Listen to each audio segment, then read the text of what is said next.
Boutique bijoux d'or Mossi Elengi. Boutique bijoux d'or Mossi. Voilà, couleur riche. Boutique bijoux d'or Mossi. Boss, voilà, couleur riche. Boutique bijoux d'or. Boutique bijoux d'or Mossi Elengi. C'est grâce à Dieu. Dans ma banzambe yo c'est non mon aliboka nzambe te na vie na yo ngana mona aliboka nzambe tout le jour et akate ke fona bota pona ba kenzamba sali et akate fona bala pona ba kenzamba sali il faut kana koma na mbongo ebele ba msuba finga nga a sans papier et akate ke kokoma na mukanda ndela kisi kenzamba osala te koza kaka on vinde na lamki lelo l'autre les deux le 1er mars na habité donc on a kaka date à lelo. Et là, c'est Kenzamba Osala. Donc, net biso tolo kwa baser Marie Missa mza makanga biso de singana kingo. Donc, ata soki to kie to balu tu boyi, to ranesi ko ki mate.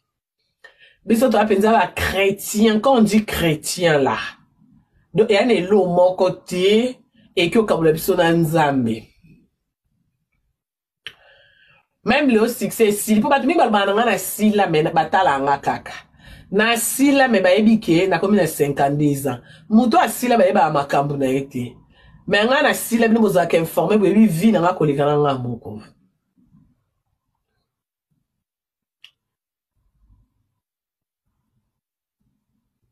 Donc biso ezata succès sili. Jésus-Christ restera toujours Seigneur.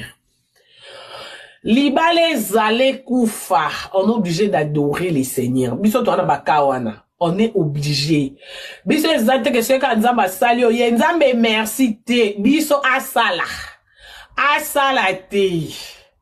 Apesa te. O baby boy Karine, oui na ko beba na j'adore les seigneurs. To comme ça ka nzambe te so za kitoko. Non. Non. Donc kana nga peut-être à kana oti.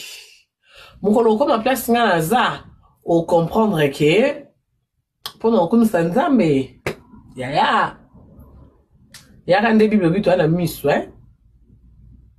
tout le monde a été pour ça to zo monde bitumba nzamba bundela biso malgré to ana ba mpiaka malgré ba problème auto za na nzamba zo bundela biso bitumba butu auto zo monde a te a big exception na ba poison zo big exception na ba sida zo big exception na ba mbaso zo big exception rio vandi osa mamususu ebite bato ba yina yo na binita na ba oloba nini ebite ba kena photo no wapi menzamba o protéger yo yebi na oti ya sko so ekomi mambo nzambe obimino na live so ekomi mambo buzoba oyembangu.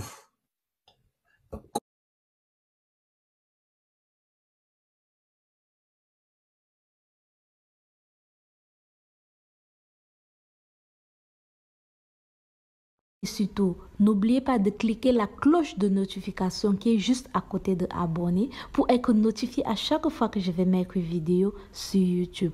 En faisant ce petit geste, vous m'aidez non seulement et aider aussi ma chaîne à grandir. Alors mes abonnés, alors mes loulous, je compte sur vous.